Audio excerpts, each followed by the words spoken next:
বিমানে প্রথম ভ্রমণ মানে যাত্রীদের মাঝে এক অন্যরকম উত্তেজনা। তবে এই রোমাঞ্চকর যাত্রায় ব্যাগের সঠিক নিয়মকানুন না জানা থাকলে বিমানবন্দরে চেক পয়েন্টে গিয়ে পড়তে হতে পারে চরম ভোগান্তিতে। বিশেষ করে হ্যান্ড ব্যাগেজ এবং চেক ব্যাগে কি নেওয়া যাবে আর কি নেওয়া যাবে না তা নিয়ে অনেকেই দ্বিধায় ভোগেন। এছাড়াও ছোট একটি ভুলের কারণে জব্দ হতে পারে আপনার প্রয়োজনীয় জিনিসপত্র।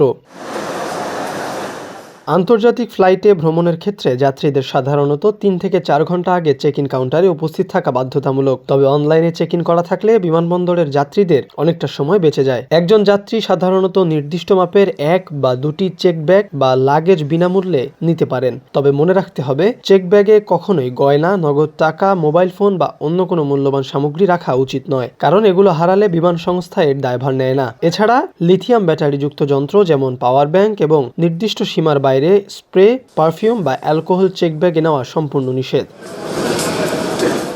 অন্যদিকে কেবিন বা হ্যান্ড ব্যাগেজের ক্ষেত্রে নিয়মটা বেশ কড়াকড়ি। ল্যাপটপ বা ডিউটি ফ্রি শপ থেকে কেনাকাটা সহ একজন যাত্রীর হ্যান্ডব্যাগের মোট ওজন কোনোভাবেই ৭ কেজির বেশি হতে পারবে না। স্বর্ণালংকার, জরুরি কাগজপত্র, মোবাইল, ল্যাপটপ এবং প্রয়োজনীয় শুধু হ্যান্ডব্যাগে রাখতে পারবে। তবে কেবিনের নিরাপত্তায় ছুরি, কাঁচি, দেশলাই, লাইটার বা ১০০ মিলিলিটারের বেশি তরল জাতীয় জিনিস নেওয়া সম্পূর্ণ নিষিদ্ধ।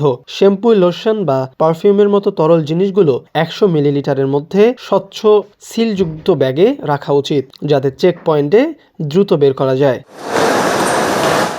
ফ্লাইটে ইলেকট্রনিক ডিভাইস এয়ারপ্লেন মোডে রেখে আপনি বিশ্রাম বা সিনেমা উপভোগ করতে পারেন। গন্তব্যে পৌঁছানোর পর ইমিগ্রেশন সম্পন্ন করে চেক ব্যাগ সংগ্রহের মাধ্যমে শেষ হয় এই প্রক্রিয়া। তাই আগে থেকে ব্যাগেজের এই ছোট কিন্তু গুরুত্বপূর্ণ নিয়মগুলো মেনে চললে আপনার বিমান ভ্রমণ হয়ে উঠবে আরও সহজ, নিরাপদ এবং আনন্দদায়ক।